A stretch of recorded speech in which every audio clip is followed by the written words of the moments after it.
Hello viewers, welcome to Leo health. ఈనాటి మన ముందులో ఉన్న డాక్టర్ రాకేష్ గారు గ్యాస్ట్రోఎంట్రాలజీలో 16 ఏళ్ళ ఎక్స్పీరియన్స్, 10,000 పైగా ప్రొసీజర్స్ చేశారు. ఈ మధ్యన చాలామంది వర్క్ ఫ్రమ్ హోమ్ చేయటం వల్ల వాళ్ళకి కొన్ని డైజెషన్ ఇష్యూస్ వస్తున్నాయి. ఇప్పుడు దాని గురించి మనకి కొన్ని పరిష్కారాలు చెప్తారు. నమస్కారం డాక్టర్. నమస్కారం అండి. సో ఇప్పుడు గత 5-6 నెలల నుంచి మనం చూస్తుండగా అందరం చాలామంది వర్క్ ఫ్రమ్ హోమ్ అనే కాన్సెప్ట్తో పనిచేస్తున్నాం. సో దానివల్ల కరోనా నుంచి దూరంగా ఉండటం అనేది ఒక ఎత్తు అయితే, దానివల్ల సైడ్ ఎఫెక్ట్స్ అనేవి చాలా వస్తున్నాయి న్యాచురల్ లైఫ్ స్టైల్లో. దాంట్లో మెయిన్లీ జీర్ణకోశ వ్యాధులకు సంబంధించి కొన్ని అంశాలు జాగ్రత్తగా మనం డీల్ చేస్తే అవి రాకుండా ఉంటాయి. ఇప్పుడు కూడా ఇంకా పార్షియల్ లాక్డౌన్ కిందే ఉన్నాం మనం.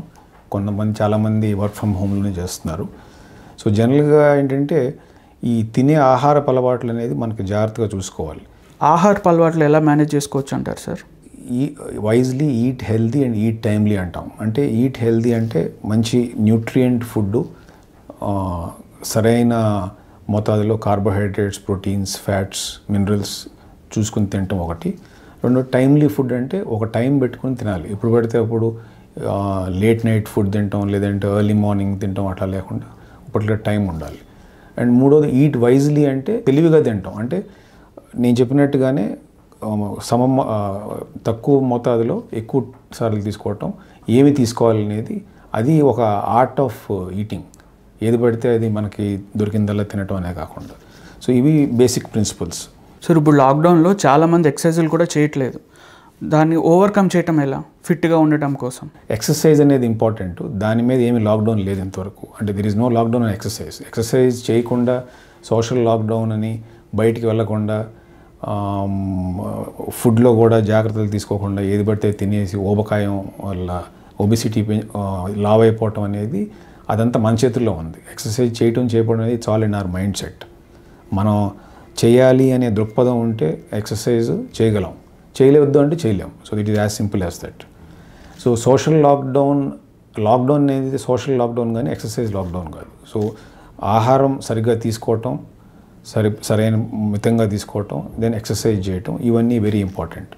ఎందుకు చెప్తున్నానంటే ఇవి కానీ ఈ ఎక్సర్సైజ్ చేయకుండా ఆహారంలో సరైన జాగ్రత్తలు తీసుకోకపోతూ ఉంటే దానివల్ల జీర్ణకోశ వ్యాధులకు సంబంధించి ఫ్రమ్ హెడ్ టు టో, అంటే నోటి నుంచి చిన్న పేగు పెద్ద పేగు వరకు అన్నిట్లోనూ ఎంతో కొంత ఎఫెక్ట్ పడుతుంది. మీకేమవుతుందంటే ఈ జీర్ణాశయం మీద ఎఫెక్ట్స్ ఎలా ఉంటుందంటే ఈ ఒబిసిటీ వల్ల కానీ, జంక్ ఫుడ్ వల్ల కానీ యాసిడిటీ వచ్చి రిఫ్లెక్స్ అనేది ఎక్కువ ఉండటం, దానివల్ల మీకు ఈ తేన్పులు కానీ, పొట్ట ఉబ్బరం, మంట, ఈ GERD అంటాం, గ్యాస్ట్రోఎసోఫేజియల్ రిఫ్లెక్స్ డిసీజ్ అనేది, అది ఎక్కువ అవుతుంది. రెండోది ఫ్యాటీ లివర్ అంటాం, వెరీ కామన్గా అందరికీ కనిపిస్తూ ఉంటుంది. ఈ కొలెస్ట్రాల్ అది ఎక్కువ ఉండి దానివల్ల లివర్లో ఫ్యాట్ డిపాజిట్ అవుతుంది. అది లాంగ్ రన్లో సిరోసిస్ అని లివర్ పాడే అవకాశాలు ఉంటాయి. మూడోది బ్యాక్టీరియల్ ఓవర్ గ్రోత్ అని, చిన్న పేగు పెద్ద పేగులో చెడు బ్యాక్టీరియా మంచి బ్యాక్టీరియాని డామినేట్ చేస్తే దానివల్ల కూడా సైడ్ ఎఫెక్ట్స్ వచ్చి కొంతమందికి మలబద్ధకం, కొంతమందికి లూజ్ మోషన్స్, కొంతమంది పెయిన్, సో ఇట్లా రకరకాలు వస్తాయి. సో ఇవన్నీ ఏంటంటే ఇన్ జనరల్గా వచ్చే ప్రాబ్లమ్స్ గ్యాస్ట్రోఇంటెస్టైనల్ దాంట్లో. అండ్ దాంతోపాటు ఇన్ జనరల్ కాకుండా ఈ టైంలో ఇంకా ఎక్కువ అవుతాయి మనకి ఈ హ్యాఫజార్డ్ లైఫ్ స్టైల్ వల్ల. సో వెయిట్ మేనేజ్మెంట్ అనేది చాలా ఇంపార్టెంట్. సో దానికి ఏంటంటే ఎవ్రీ వీక్ వెయింగ్ మెషిన్ కానీ ఉంటే, నా సలహా ఏంటంటే ఆ వెయింగ్ మెషిన్తో వెయిట్ చూసుకోవటం, అంటే వెయిట్ పెరుగుతున్నామా లేదా అనేది అది ఒక పద్ధతి. అంటే అట్లీస్ట్ మనం ఇమాజిన్ చేసుకుని ఏదో బట్టలు లూజ్ అయినాయో లేదంటే టైట్ అయినాయో అని కాకుండా వెయింగ్ మెషిన్తో ప్రాపర్గా ఒక వెయింగ్ స్కేల్ ఉంటే బాగుంటుంది.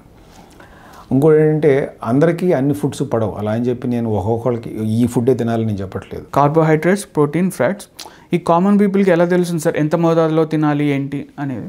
సో బేసిక్గా మనం తినే ఫుడ్లో జనరల్గా చూసేది ఏంటంటే కార్బోహైడ్రేట్స్, ఫ్యాట్స్, ప్రోటీన్స్ అనేది చూస్తాం.